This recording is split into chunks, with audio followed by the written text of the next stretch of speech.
One day, after Buddha passed away, there was a king named Usika. He was very kind, and his government was very compassionate. He had a son with eyes as beautiful as the Kunala, an Indian bird famous for its beautiful eyes.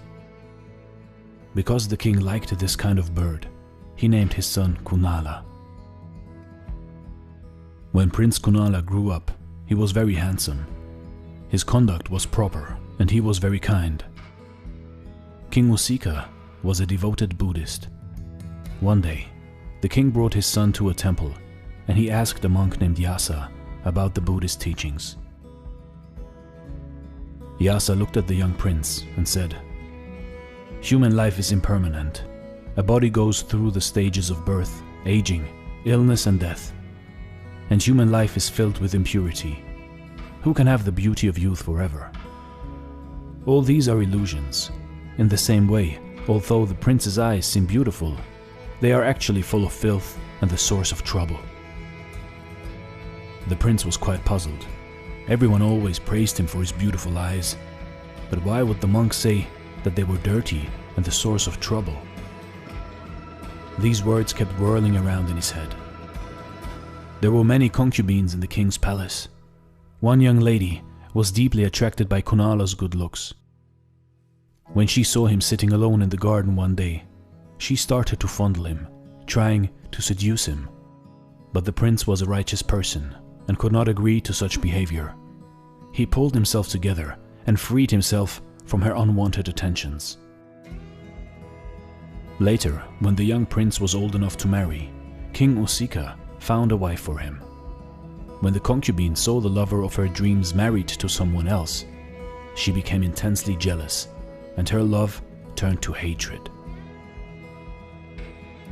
Not long after the marriage, the king became sick, and the young concubine looked after him carefully until he recovered. He was grateful for her care and said to her, "Because you took care of me for such a long time, I will give you anything you desire." And she said, "I just want to rule the country for 7 days." The king thought to himself that since he had promised, he couldn't go back on his word. Besides, it was only for 7 days, so he agreed. When she was on the throne, the young lady wrote a letter filled with both love and hate and sent it to Prince Kunala. She wrote that her fury would only be distilled if she never saw his eyes again. Now the prince finally realized what that monk had meant, but it was too late. The lady's word was like the king's command, and it couldn't be disobeyed. Kunala reluctantly gouged out one eye and held it in his hand. It is so disgusting, he suddenly realized. Why would such a filthy little thing be praised by so many people and bring so much trouble? Since she wants both eyes, I'll take out the other one too. And when both eyes were gone, everything before him was in total darkness. But his mind was suddenly filled with light. He felt the peace that comes from spiritual enlightenment.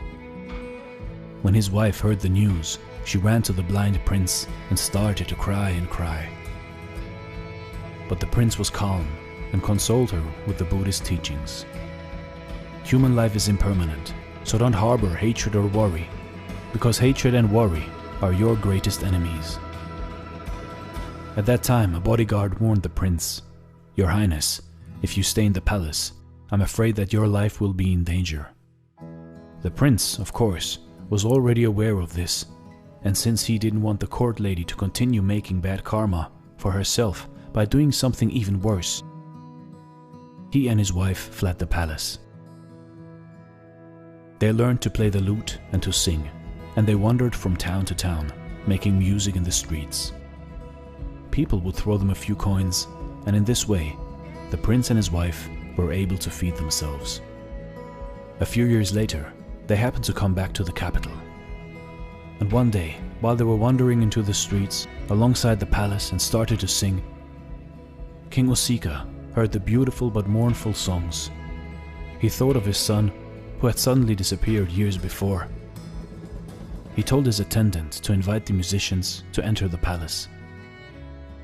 When the king saw the lute player, he realized that it was indeed the son that he had been thinking of day and night.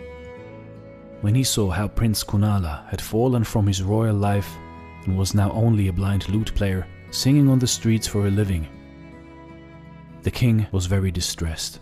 He asked the prince, "Who did this to you? Who made you lose your sight?" But Kunala refused to talk about it. He just told his father about the truths that he had learned, hoping his father would calm down. At last, the ministers and the guards couldn't endure it anymore and reported the truth to the king. He was furious and wanted to execute that concubine, but the prince begged his father to forgive her. The king was touched by Prince Kunala's compassion and released the young concubine. However, in her own conscience, she was ashamed of herself and finally committed suicide. Because of her impure love, she had created trouble and hatred, hurt other people, and destroyed herself. Was it all worth it? You see, in life, the truth is not only in good looks, but it is in a pure heart and pure mind. Emotions, good ones such as bad ones, can be impure, or they can be whole and real. Love should never be destroying. Love and jealousy should never be together. Real, true, and all-forgiving love is the truth.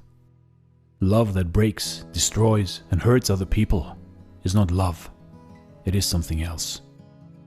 Sometimes everything in life can be an illusion. Only time will go on relentlessly. So don't waste your time by hurting other people, or thinking thoughts, or doing deeds that are no good to anyone. Use your time here wisely and be a good person. This is Dare to Do Motivation Stories. Thanks for watching and stay blessed.